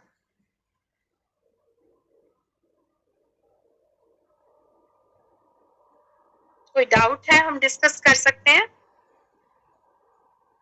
मैम आपके पास स्टैटिकल डाटा है क्या कि काउंसलर और साइकोलॉजिस्ट जो क्लाइंट के बीच में थेरेपिस्ट कर रहे हैं उसमें वो कितने सक्सेस रहते हैं हमारे इंडिया में? नहीं डाटा तो मेरे पास नहीं है, बट आप कहीं भी इंटर्नशिप अप्रोक्स 10 में से कितने केस? आप विमहेंस जाओ, ये डेटा कलेक्ट करो, आप फोर्टिस हॉस्पिटल जाओ, आप गंगाराम हॉस्पिटल जाओ और वहां जाके डॉक्टर्स के पास बैठो, साइकोलॉजिस्ट के पास बैठो और आप देखोगे। विमहेंस इंटर्नशिप मुझे बहुत अच्छा एक्सपीरियंस है वहां का। बहुत सब लोग बहुत सारे क्लाइंट्स के साथ काम कर रहे हैं और पॉजिटिव रिलेशंस भी बनते हैं उनकी, और उनकी प्रॉब्लम सॉल्व भी होती है। ऐसा नहीं, आप स्कूल में ही देख लो अपने, अगर काउंसलर की बात करती हूँ मैं, थेरेपिस्ट की तो बात ही नहीं कर रही हूँ, अगर मैं काउंसलर की बात करती हूँ तो स्कूल में भी आपके पास बहुत सारी प्रॉब्लम्स आती हैं और सारी प्रॉब्लम्स में से अगर मैं 100% प्रॉब्लम्स की बात नहीं करती हूँ तो 90% प्रॉब्लम सॉल्व भी करके देती है एक काउंसलर। जहाँ पर अटेंशन मोटिवेशन की प्रॉब्लम आती है, लर्निंग डिसेबिलिटी की बात आती है, डिस्प्रेक्सिया की, अभी मैंने वैसे सारा डिस्कस करना है आगे, डिस्प्रेक्सिया, एडीएचडी, ये सारी प्रॉब्लम सबसे पहले तो स्कूल में ही आती है क्योंकि आइडेंटिफाई ही स्कूल से होती है। एक मदर के पास इतनी नॉलेज नहीं है कि ये बच्चा क्यों हाइपर एक्टिव हो रहा है, एक स्कूल काउंसलर ही हाइपर एक्टिव चाइल्ड को आइडेंटिफाई करके सजेस्ट करता है कि जाओ आप स्पेशल एजुकेटर्स के पास जाओ। हाँ जी बोलो। Okay ma'am. है ना मैम, हाँ बोलिए।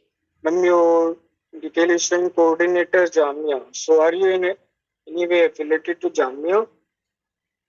I am affiliated to Jamia and IGNOU both, from both universities. So then I just have a little query that I was trying to search for the post of counseling and guidance through Jamia. I was searching for it and I am not able to find the dates. So any idea you can help me out with it? First talk to Amit sir, he will let you know what to do. Okay? Thank you. Any other question? Next, जो हमारी ये problems हैं HIV ads से, adolescent से related, हम next class में discuss करेंगे। हम यहाँ पर अच्छा एक चीज और बताऊं बेटा, जितनी एडोलेसेंस प्रॉब्लम्स हैं ये सारी सबसे पहले आएंगी किसके पास? काउंसलर के पास। थेरेपिस्ट के पास तो सीधा एक टीचर नहीं, वो एक पेरेंट नहीं अप्रोच करेगा, सबसे पहले काउंसलर के पास आएंगे, काउंसलर ही उसको सजेस्ट करता है कि आपको यहाँ जाना।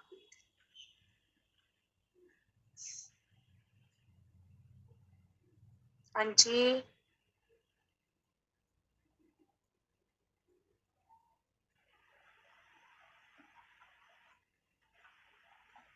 मैम मैं यहाँ, हाँ बोलो। मैम जैसे अभी आपने बताया कि स्कूल में अगर टीचर आइडेंटिफाई करती है कि बच्चा हाइपर एक्टिव है और हम पेरेंट्स को बताते हैं कि they should go to special educator, तो मैम इस केस में ना कई बार पेरेंट्स मानते नहीं है और वो एग्री नहीं करते और वो कहते हैं कि नहीं ऐसा नहीं है। बिल्कुल मैम ऐसे कैसे भी कन्विंस करते हैं पेरेंट्स को? यहाँ पर जरूरत है, देखो अभी हमने दो इंसाइट के थ्रू हमने बात की, self awareness and self acceptance, है ना। यहाँ पर जो स्टिग्मा है इसको हम बेसिकली कहते हैं कि parent stigma. Everybody has a stigma.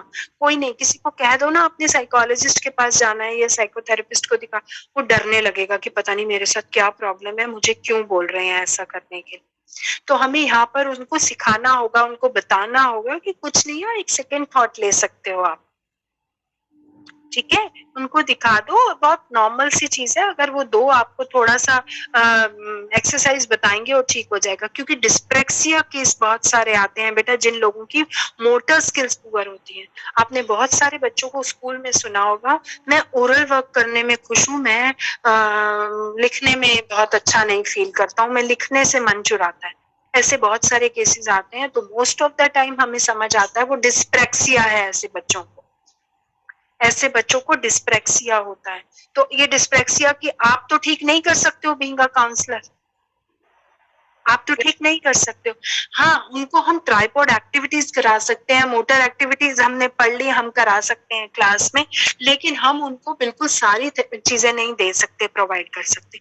तो अगर कहीं फिर भी मोटर एक्सरसाइज के बाद हमें इम्प्रूवमेंट नहीं नजर आती, तो हम सजेस्ट कर सकते हैं you can go to therapist और you can go to psychologist, he will help you out और she will help you out.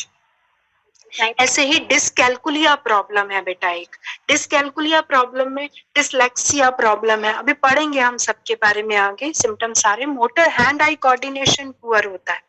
Dyscalculia वाला बच्चे को अगर हम कहते हैं 2 + 2 = 4, वो 4 काउंट करने के लिए भी 1 2 फिर दोबारा 2 ऐड करेगा 3 4, उसको बहुत टाइम लगता है, और 2 के बाद डायरेक्ट 3 4 पे नहीं आता। ऐसे बच्चे को प्रॉब्लम है, हम क्या करें? कितना करोगे आप बीइंग अ काउंसलर? हाँ, उसको स्पेशल दे सकते हो, उसको टाइम ज्यादा दे सकते हो क्लास में, उसको कैलकुलेशन करा सकते हो, कॉन्क्रीट एग्जाम्पल्स उसको दे सकते हो, लेकिन फिर भी अगर नहीं करेक्शन होती तो आपको भेजना पड़ेगा काउंसलर, साइकोलॉजिस्ट के पास। पेरेंट्स को देखो, हम पेरेंट्स को सीधा बुला के कहें कि आपके बच्चे को ये प्रॉब्लम है, आप जाओ, नहीं, क्या ना, मुझे लगता है कि इसकी कुछ एक्सरसाइज की जरूरत है और आप साइकोलॉजिस्ट से कंसल्ट कर सकते हो, आप एक बार दिखा लो, वो आपको बात करनी पड़ेगी। Okay okay, thank you ma'am. Okay, अभी हम ये सारी डिसेबिलिटीज जो है मे बी नेक्स्ट यूनिट में आ जाएंगी, नेक्स्ट क्लास में हमारी आ जाएंगी। ADHD, डिस्प्रेक्सिया, जितनी लर्निंग डिसेबिलिटीज है, ऑटिज्म, सारी डिसेबिलिटीज को हम डिस्कस करेंगे कि एक स्कूल काउंसलर को कितनी हेल्प मिलती है और एक जनरल काउंसलर कितना कर सकता है।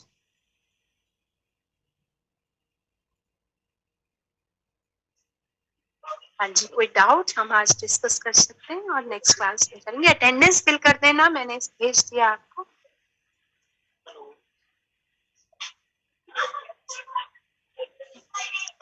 Yes ma'am, thank you ma'am.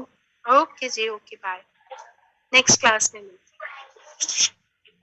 Thank you ma'am. हम अटेंडेंस लिंक कहाँ शेयर किया आपने? चैट बॉक्स में है, मैं दोबारा डाल देती हूँ। Okay ma'am.